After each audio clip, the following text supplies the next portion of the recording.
पापा जी, जी बेटा जी। ये सदका फितर क्या होता है? ज़ैनब, सदका फितर एक ऐसा सदका होता है जो ईद उल फितर से पहले अदा करना चाहिए।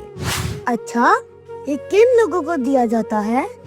ये गरीब और जरूरतमंद लोगों को दिया जाता है ताकि वो भी ईद की खुशियों में हमारे साथ शामिल हो सकें। और क्या हम किसी को भी दे सकते हैं? नहीं बेटा, पेरेंट्स अपने बच्चों और हस्बैंड वाइफ को नहीं देते, बल्कि जो मुस्तहिक लोग होते हैं उनको तलाश करके दिया जाता है। कब देना चाहिए?